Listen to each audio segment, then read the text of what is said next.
మిత్రులందరికీ నమస్కారం.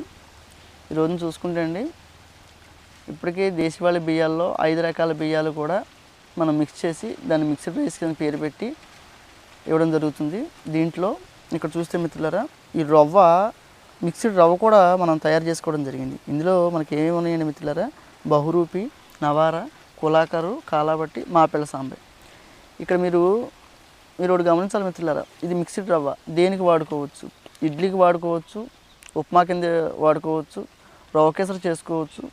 అట్లాగే మన రాగి జావ తాగే అలవాటు ఉన్నవాళ్ళు ఎవరైనా సరే, లేదు షుగర్ ఉందనుకుంటే ఇందులో ఉప్పు వేసుకుని జావలాగా కాసుకు తాగొచ్చు.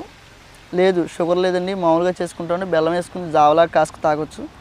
నాకు ఇది తాగిన వాళ్ళు చాలామంది చెప్పడం మిత్రులారా, రాగి జావ తాగిన తర్వాత అది కొంతవరకు పనిచేసేది, తర్వాత మాకు విపరీతంగా ఆకలేసేది. ఇందులో ఏంటంటే 5 రకాల బియ్యాలు ఏవైతే ఉన్నాయో అవి ఫైబర్ కంటెంట్ ఉన్న బియ్యాలు కదా, ఆకలి కూడా లేదు. మేము ఉదయం తాగుతుంటే సాయంత్రం వరకు ఆకలి లేదు, సాయంత్రం పూట భోజనం చేస్తున్నాము, లేదు మధ్యాహ్నం పూట భోజనం చేస్తున్నాం, రాత్రిపూట ఏదైతే సాయంత్రం టైం 6:30-7 టైంలో మనం జావకాసుకు తాగుతున్నాం, చాలా బాగుంది అని అన్నప్పుడు నాకు చాలా సంతోషం అనిపించింది. దీని మీద పనిచేయడం కూడా నాకు చాలా ఆనందంగా ఉంది. మీరు ఎవరైనా మిత్రులారా రాగి జావ అలవాటు ఉన్న వాళ్ళైనా, లేదు ఇప్పటికే ఏంటంటే ఇడ్లీ రవ్వ బయట మన కిరాణా స్టోర్లో తెచ్చుకుంటున్నాము, లేదా ఉప్మా రవ్వ కూడా కిరాణా స్టోర్లో తెచ్చుకుంటున్నాం అనుకునేవాళ్ళు మిత్రులు, దేశవాళీ బియ్యాల్లో ఇప్పటికీ నన్ను కొంతమంది రవ్వ అడిగిన తర్వాత మీలాంటి వాళ్ళు చెప్తేనే కదా మిత్రులారా నాకు కూడా తెలిసేది.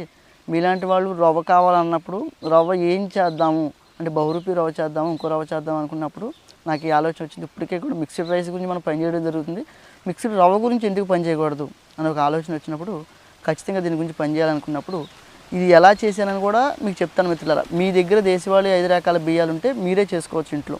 ఎట్లా అంటే మనకి బహురూపి ఏదైతే ఉందో అది ఫైబర్ కంటెంట్ తక్కువ, కల్మ రకాలు ఏవైతే ఉన్నాయో మాపెళ్ళ సాంబార్, నవార, కులాకరు, కాలాబట్టి అవి ఫైబర్ కంటే ఎక్కువ కాబట్టి వాటిని కూడా లైట్ పట్టేసి మిత్రులారా వీటిలో సంబాళ్ళలో కలుపుకుని అవ కేజీ అని కలుపుకోవచ్చు, లేదా 5 కేజీలు 5 కేజీలు కలుపుకుని బియ్యాలు ఉంటే బియ్యాలు అలా చేసుకోవడం.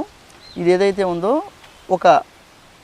మీకు 5 కేజీలు తీసుకుంటారు, 10 కేజీలు తీసుకుంటారు, బియ్యం తీసుకుని ఒక 24 గంటలు నానబెట్టాలి. ఈరోజు ఉదయం 6 గంటలకు నానబెట్టాం అనుకుని మిత్రులారా, రేపు ఉదయం 6 గంటల దాకా 24 గంటలు నానబెట్టిన తర్వాత అవి శుభ్రంగా కడుక్కున్న తర్వాత ఒక 2 పొంగులు వచ్చిన వేడి నీళ్ళు ఏవైతే ఉన్నాయో ఆ నీళ్ళు కాచి అందులో పోయింది. ఒక గంటన్నర వండిచ్చేసి ఆ నీళ్ళు తీసేసి ఒక ఎండలో, ఏదైతే ఇప్పుడు వేసవికాలమే కాబట్టి ఒక ఎండలో బియ్యాన్ని పూర్తిగా ఆరబెట్టేసేసి ఆ సాయంత్రం మిల్లింగ్ చేసేసి రవ్వ కింద చాలామంది పిండి పట్టిస్తారు. పిండి పట్టిస్తే ఇడ్లీకి అంత పనికిరాదు మిత్రులారా. రవ్వ పట్టించి మీరు కూడా చేసుకుంటారని నేను ఆశిస్తున్నాను. కావాల్సిన మిత్రులు ఎవరైనా సరే నన్ను సంప్రదిస్తే ఇచ్చే ప్రయత్నం చేస్తాను. నమస్తే.